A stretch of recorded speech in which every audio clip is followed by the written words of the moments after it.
Today's show is sponsored by Money Insights and their investment optimizer strategy.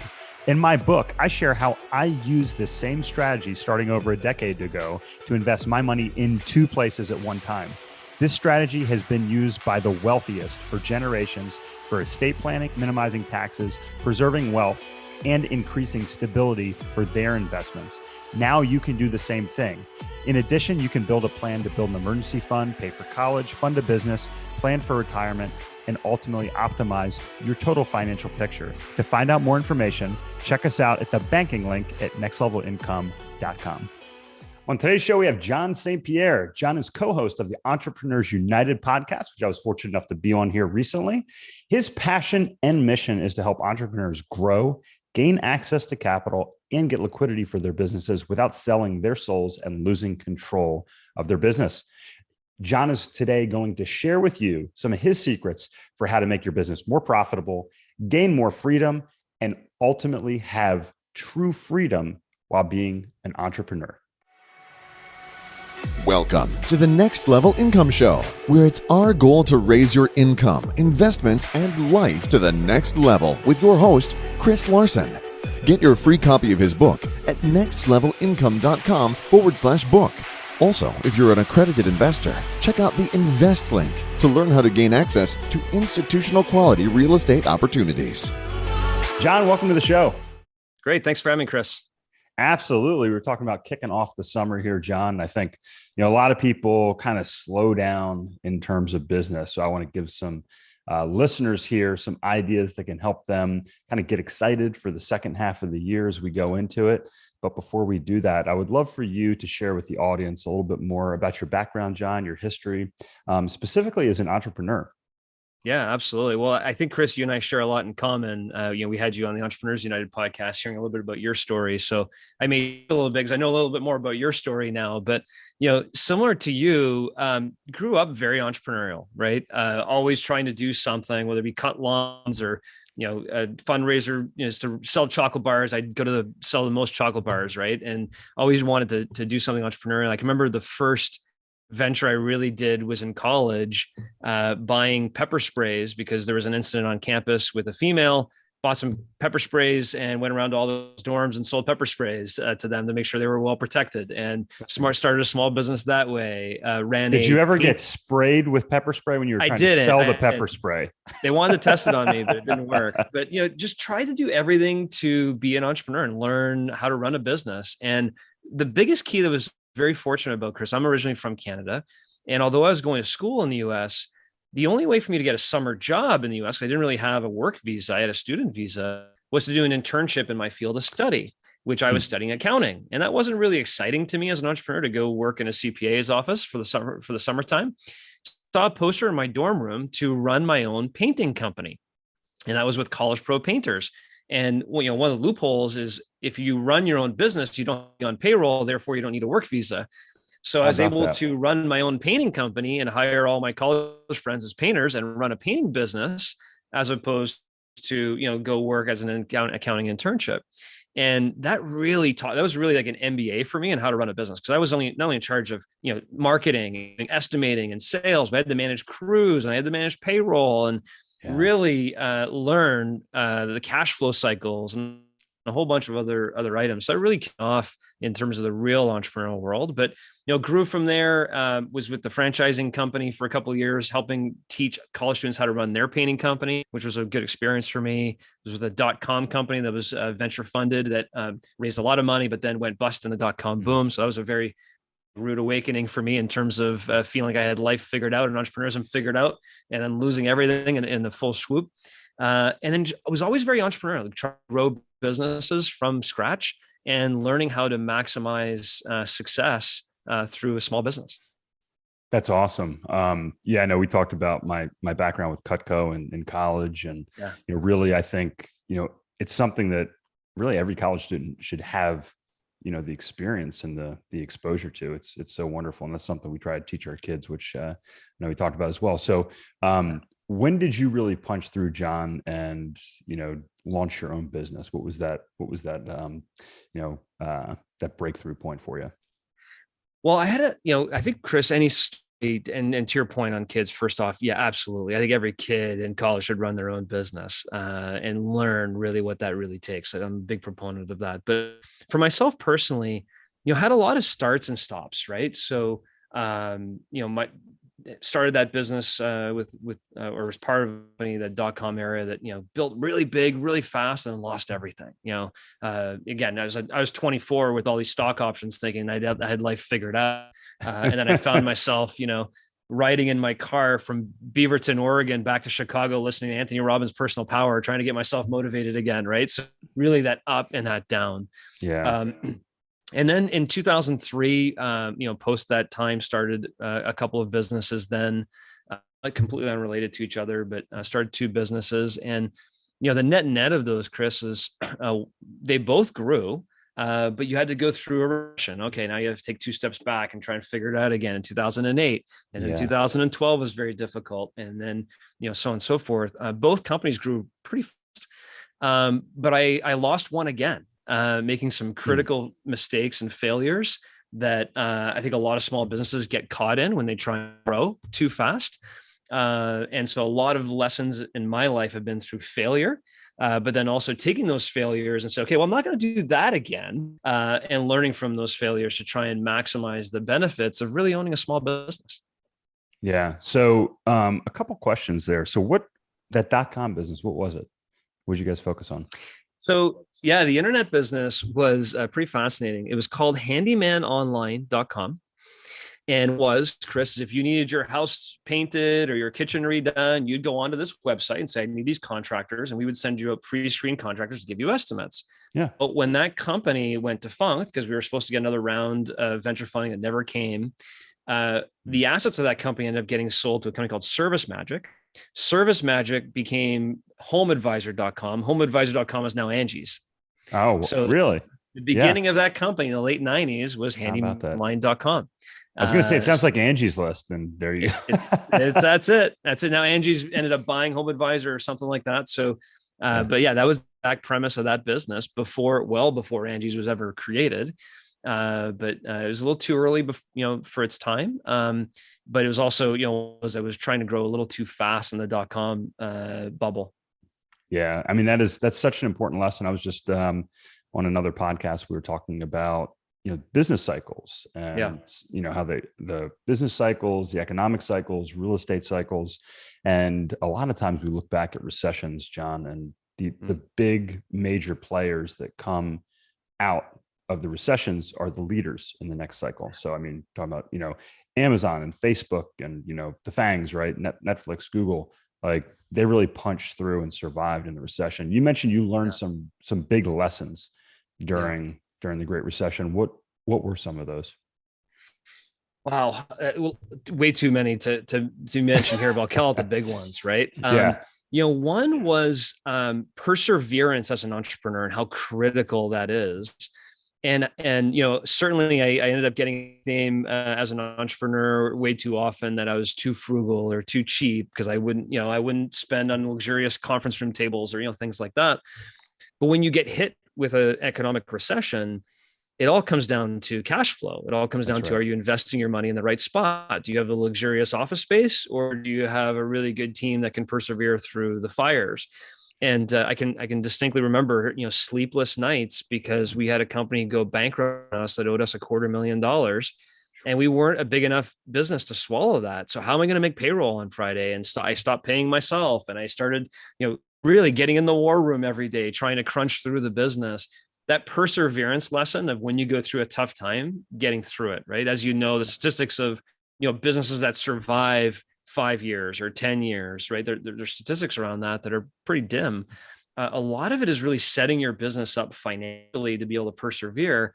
And the point you made right there about recession is critical, because if you're able to have a strong balance sheet going into a recession, and by the way, we don't know when a recession is coming. So it's basically, that means have a strong balance sheet at all times, right? And understanding what a balance sheet is. Way too many business owners looking at the P&L, and they're looking at the P&L, go, oh, I'm profitable. But then they look at their net operating cash and they're like, oh, that doesn't look too pretty. So maintaining a strong balance sheet was a critical lesson, because it's with a strong balance sheet that when a recession happens, you're able to invest in the right areas to come out of the recession as a leader in your marketplace, like you just talked about. So that was a massive lesson that I learned, that unfortunately I wasn't able to do that first time because I was trying to survive, but I learned that lesson a couple of times over in the future beyond that.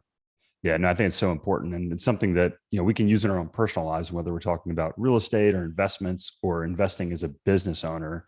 If you have the cash stores, when there is a recession, you can get deep discounts on, whether it's buying a competitor or buying a piece of real estate or whatever it might be. So John, past 20 years here, you've learned a lot of lessons. What do you do today? What is your business focus on? Yeah. So I have a passion now, Chris, and my passion is working with entrepreneurs and executives, coaching primarily, right? And making sure that they don't make the same mistakes I made, but also learn from some of the successes on how to successfully grow a company, how to get to capital without selling your soul and losing equity in your company.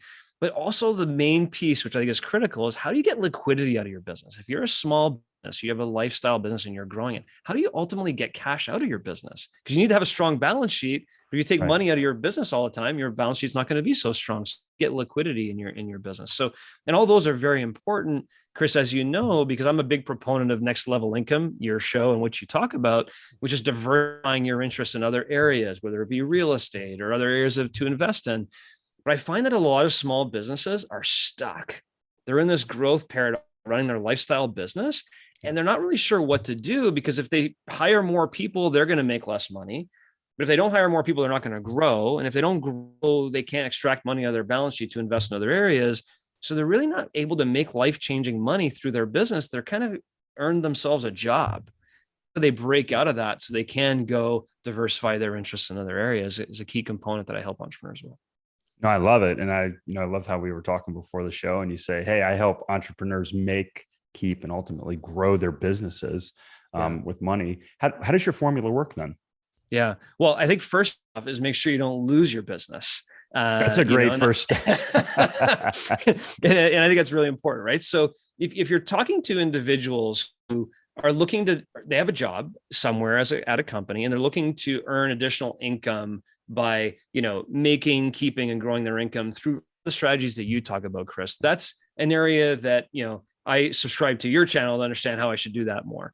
Where I've developed a learning and expertise, failures and successes, is small business entrepreneurs and how they can unlock this entrepreneurial dilemma they find themselves in. 96% of businesses are lifestyle businesses. They have a nice business. 96%. 96%. Wow. Yeah. Only 4% ever break out to create, real strong equity and growth in their companies. So these businesses are kind of stuck in a vicious loop.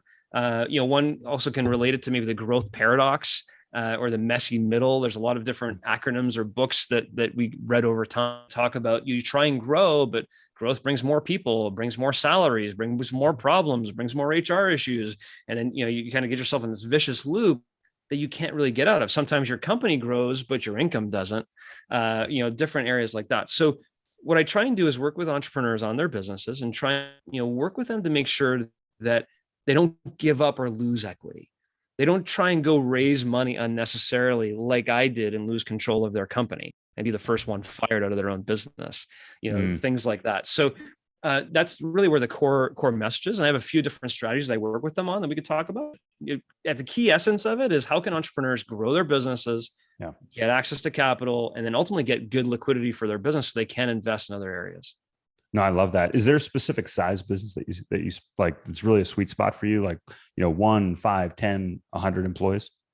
Yeah. So I think I work with actually all three of those combinations. But I think the sweet spot is really when they're not at the infancy startup phase of their business, but when they're in their business maybe 10 plus years, they're making good income, they're paying themselves very well, but they're having a hard time unblocking, right? So maybe they're stuck in a sub $10 million category and they're trying to get to 20, but that's daunting. They need systems, they need people, they need cash.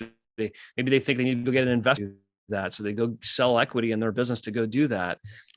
things like that. So to me, it's really at that area where they're trying to break through to be a growth business from a lifestyle business. And not everybody needs to do that, but a lot of people want to grow from a lifestyle to a growth business, but a lot of times they can get really hurt in that area.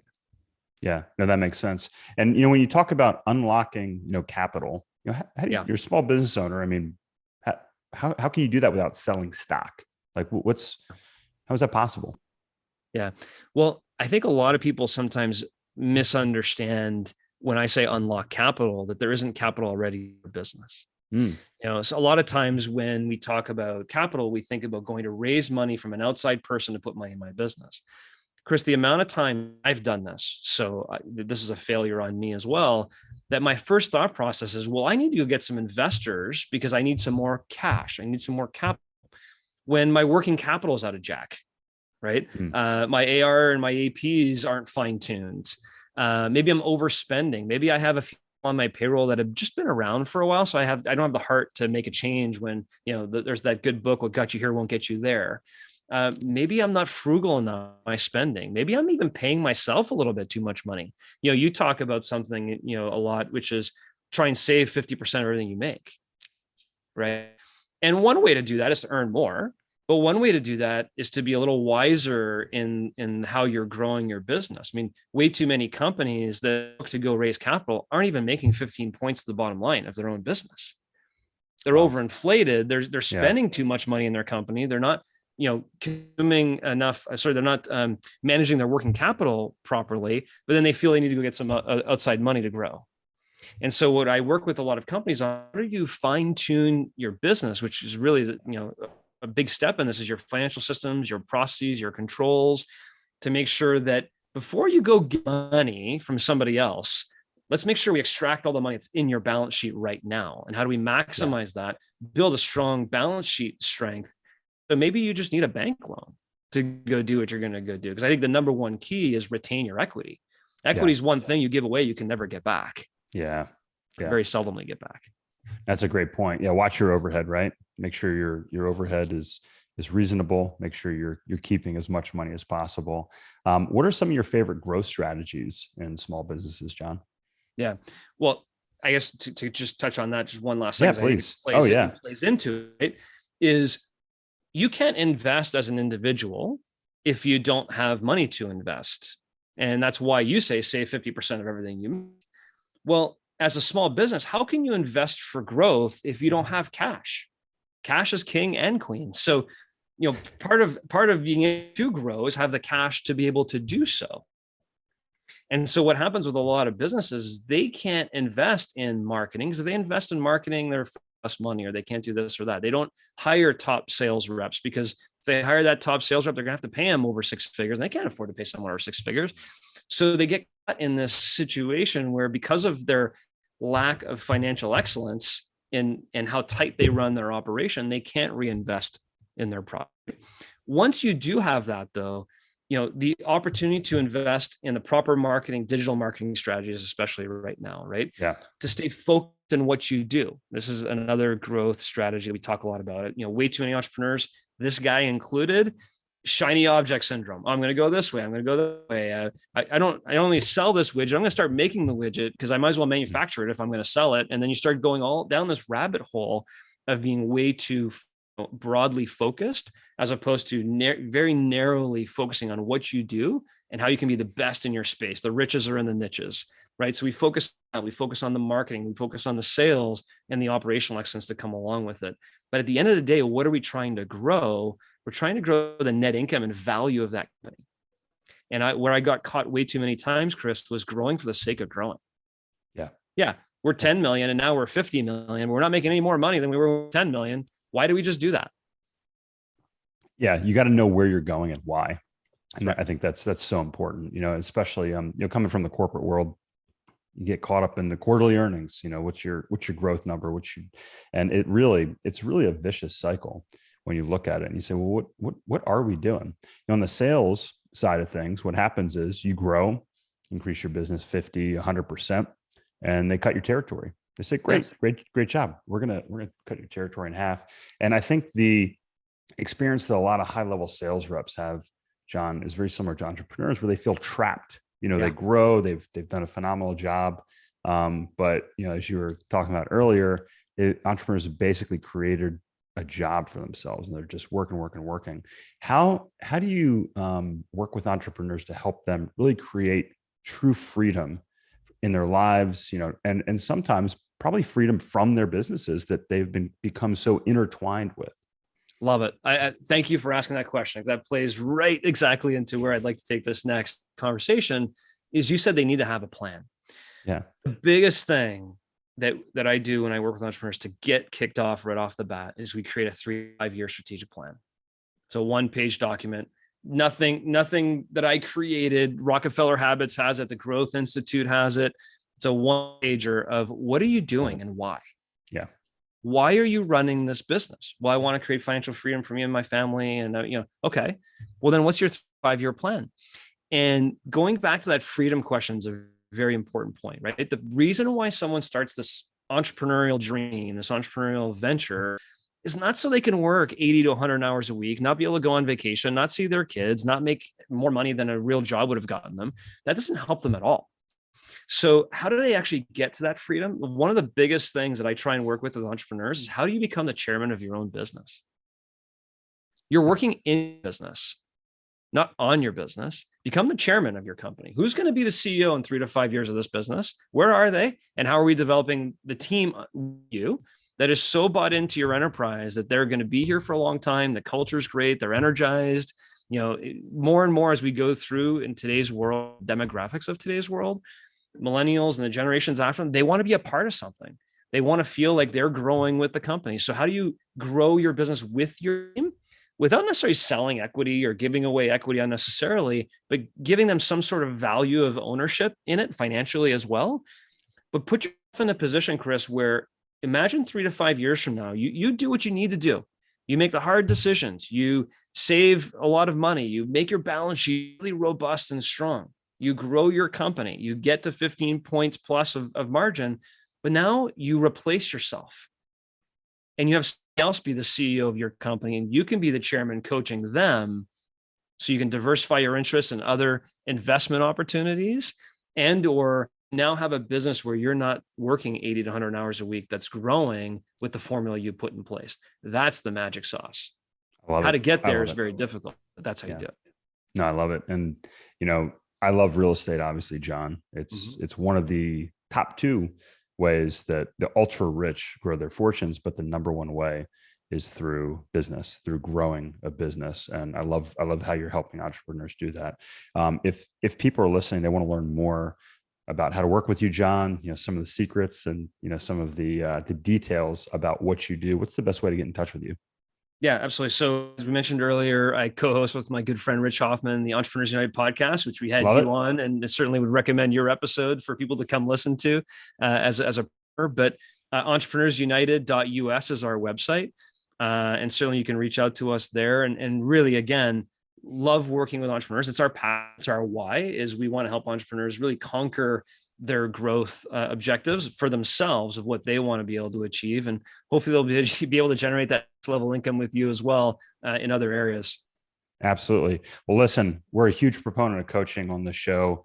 You need a plan, you need the resources, and you ultimately need accountability. If you're a small business owner, if you're even a large business owner, and you're looking for somebody to help you not only grow your business, but create liquidity so you can ultimately create that freedom for yourself, reach out to John and his company. Thanks, Chris. Absolutely, John. Thanks for being on the show and sharing all this information with our audience today. Hey, Chris here again. I hope you found this episode valuable. Now, I have one more thing to gift you. We have a page for my coaching clients where you can get a free copy of my book, as well as much more from previous guests on the show. Just check out nextlevelincome.com/coaching to get a free copy of my book, audiobook, and much more. I'll send you a copy of my book and cover all the shipping costs as a thank you for listening to the podcast. Also, please like, share, and take just 90 seconds to give us a rating on Apple Podcasts.